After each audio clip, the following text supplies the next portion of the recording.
Hi, my tubies, my TikTokers, SheilaTruelove here with you, and I want to talk about when you disrespect your parents, and then you wonder why things are not going very well for you.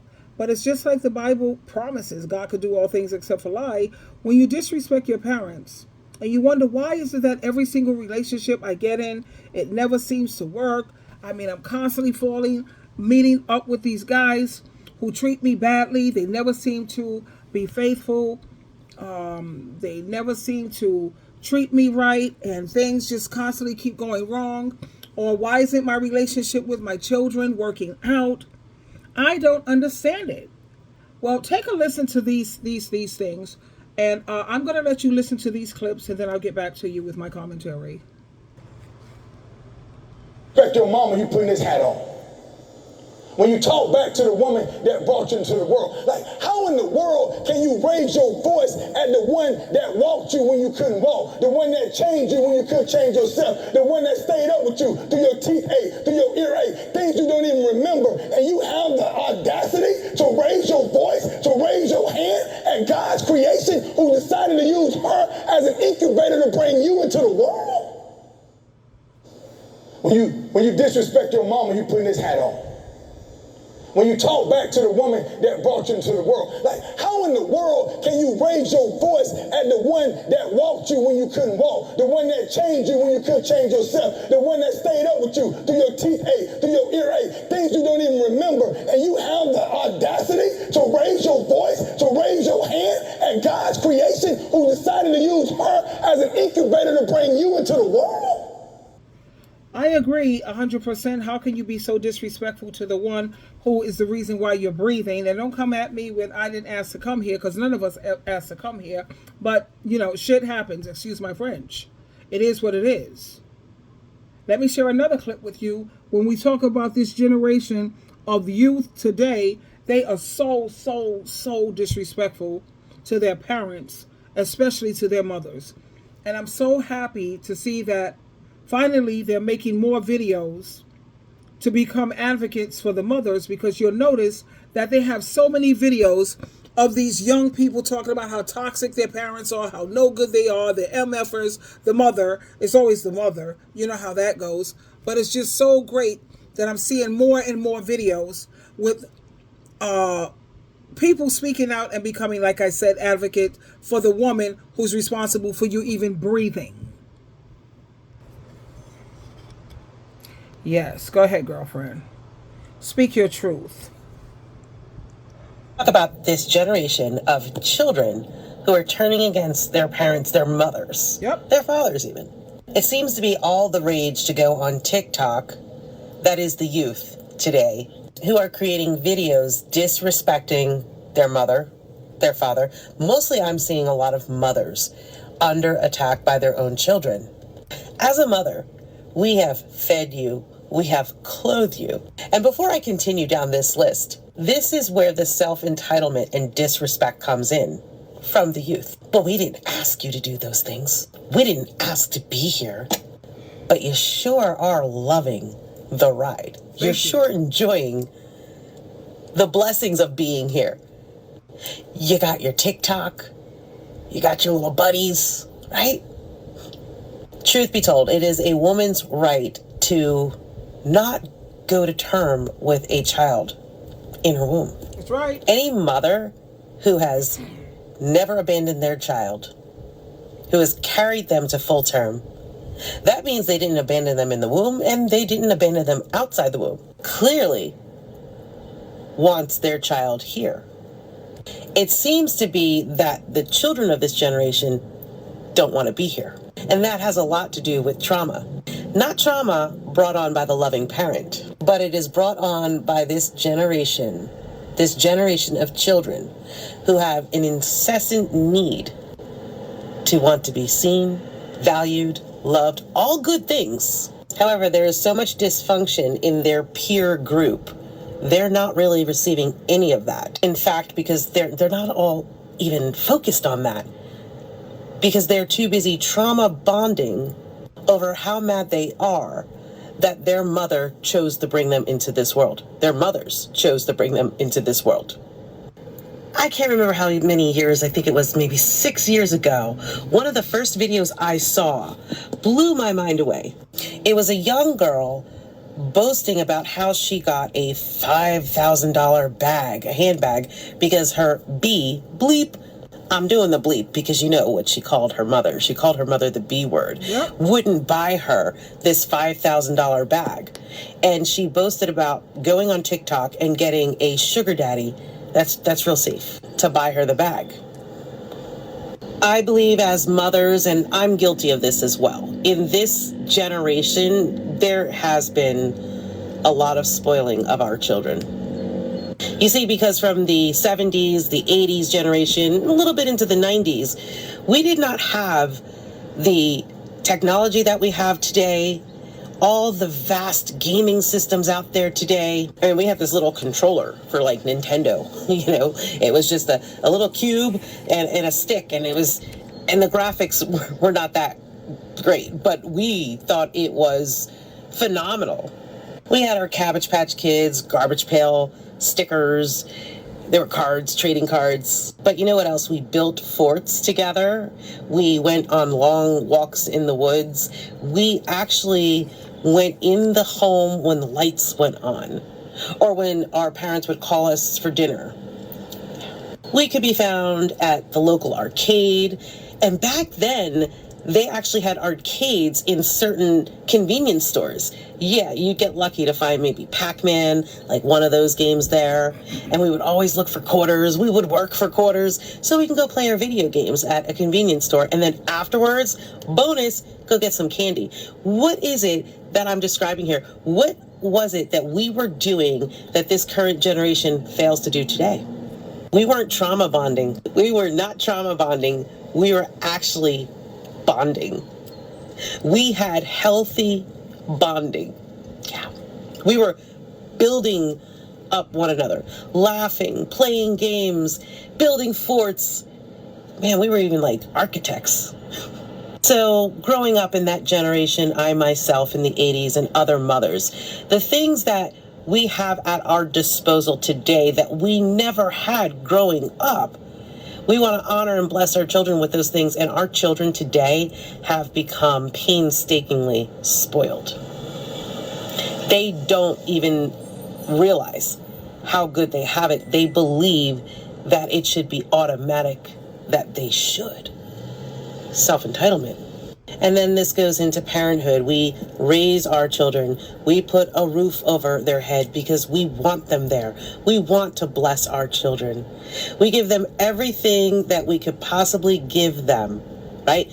In some cases, we don't always give them what they want. We give them what they need when we are in a financial situation and it calls for that. But when we are in a financial situation, we're able to bless with more. They get what they want and they get what they need. We are there emotionally for them. We are their doctor, their lawyers, their advocates, their nurse. We are their nurturers. We are mother. It's a powerful role. And this interesting thing takes place when they get older. I think they did it all themselves. And there is some dysfunction in the home. So then you have the ones that are raised in a dysfunctional home, believing that they have a kin, and they all get together and they huddle together and they bash their parents or parent. And they believe that that is called adulthood. They conveniently forget everything that their mother has done for them, father, parents. In this case, like I said, folks, I'm seeing a lot of this going against moms. My mom never loved me. My mom abandoned me. My mom is so toxic. My mom, blah, blah, blah, blah, blah, blah. It's funny. This is only happening in those terrible teen years, of course, but you never heard that. In fact, I never heard it from my daughter's mouth when they had their cell phones paid. They had their phones. My one daughter, she was sick with cancer, stood by her bedside day and night, advocated for her because she was misdiagnosed for 3.5 years and knew that every doctor was wrong and ended up being right because that's something called mother instinct, and finally got the diagnosis which saved her life. Wasn't talking about any of that nonsense then. Wasn't talking about it when they get the hottest fashion, the favorite perfume, the Ulta makeup, the credit cards, the rides to the friend's house, the sleepovers, having friends over. Listen, folks, we can go down a long list. Every single one, and now I'm speaking to this generation of youth. When you have parents that are there for you through thick and thin, that is not a license to abuse that, number one. Number two, ask yourself this question. Were you talking all that smack about your loving mother or father or both when you were receiving the things that you wanted, as well as the things that you need? You weren't. This generation thinks it's cool, it is adult-like to dispose their mother, dispose their father, dispose their parents, to disrespect them. Literally, we've wiped your asses, we've wiped your tears, we've wiped your nose, we've checked your temperature, we have fed you. And technically, the only thing that we ever ask in return is love. The love that we give to you. And even when you're not being so loving, we're still there. Are you okay? Please call me. I'm worried about you. Why are you acting like this? Right, that does not sound like abandonment to me. Not by a long shot. I think it's time this generation recognize you only get one mother and you only get one father. And if they've been present in your life, you better fix that. You better backtrack, give them the biggest hug, go to therapy, do whatever it is you got to do. Fix it, because I'm going to tell you something next. This generation is broken. And when your mom and your dad, your parents are no longer around, that's all you're going to be left with. You're going to be surrounded by the broken people that you chose to entertain because they equally supported your disrespect of your mother or your father or both, just as they themselves have done. That's not something to be proud of. And I promise you, in your 30s and 40s on up, you're going to feel the sting. You're going to feel the impact. Some may feel it sooner than later. It's not content. It's not creative work to bash your loving mother, your loving father, your parents. We may have had less in the 80s growing up, but that gave us the ability to be thankful for what we did have. Those little nuggets, those little crumbs were enormous in our eyes. Yeah. The more you receive, the less you appreciate. That's what's happened to this generation. And shame on you for that. Recognize that you have been blessed tenfold. And if you still feel some type of way, then that's an internal problem by which you have to seek therapy. And your parents will be more than happy to be alongside you with that. You don't bash. Let's talk. Yeah, she's absolutely right. You don't go around and bash your parents and talk badly about your parents and think that things are going to go well for you, because that's not going to happen. As I always tell my son, as long as I'm alive, you always have a safety net. You could go out there and explore the world and, take a chance here, take a chance there, because if it doesn't work out, you could always come back home until you could work and get back on your feet. So you shouldn't take advantage of your parents, and I think with all the technology that these youth of today have, they have no excuse for being screw-ups, not really. They live in the era of nothing but information. You have nothing but information.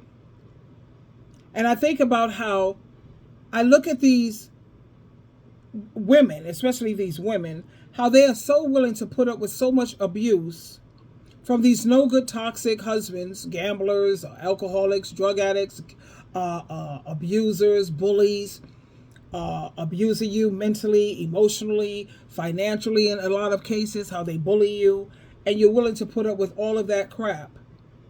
When I think about your parents, who they did so much for you when you couldn't do nothing. You hear me? You couldn't do anything for yourself. And it was your parents who were sitting there doing everything for you. And now that you are of age where you can look out for your parents, and all parents are asking for, all they're asking back is that you give them love, the same love that they gave you. Because if they didn't love you, they wouldn't have stayed. They would have done like my children's father. He said, you know what? I'm not giving up my life for these kids. When he walked away, he said, because you know what? They're not going to give up their life for me.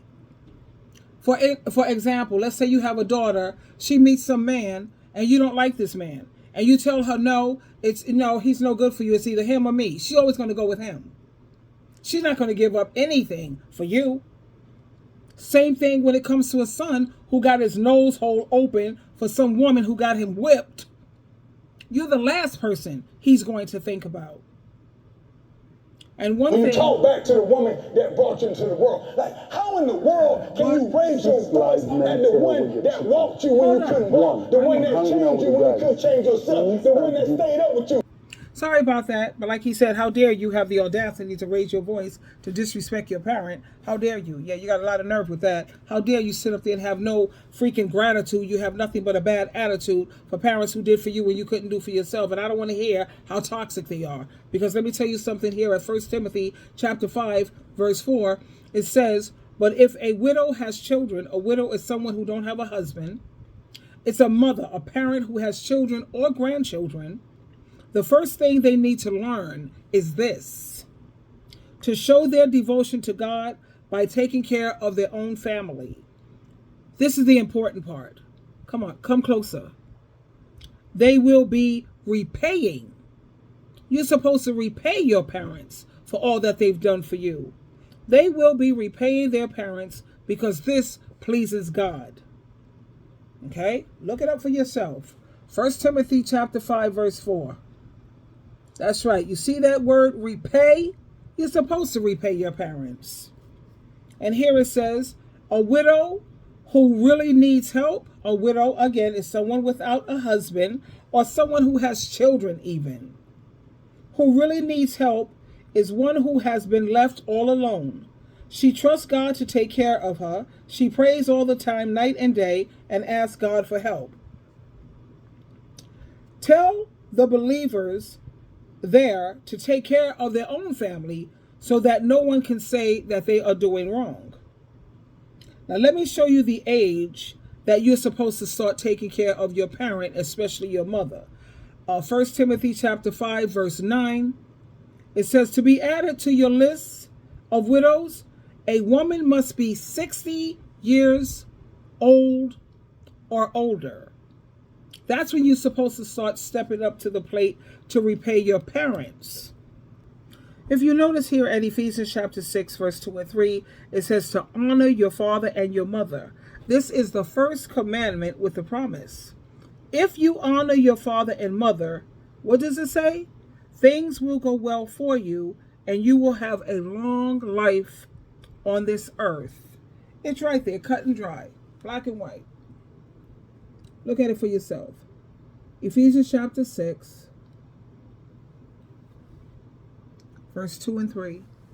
And you have so many people wondering why things keep blowing up in their face, why things are not working out for me. The man keeps dogging the hell out of me. I can't seem to stay on the right track. Every time I build something up, I keep slipping. Yeah. You need to go back and check out what is your relationship like with your parents and make sure, because that's the first command with the promise. You're not going to make a liar and a fool out of God or Christ. So you need to keep that in mind and learn how to have the proper attitude when it comes to your parents. The same way you're willing to put up with this. Look at this list here.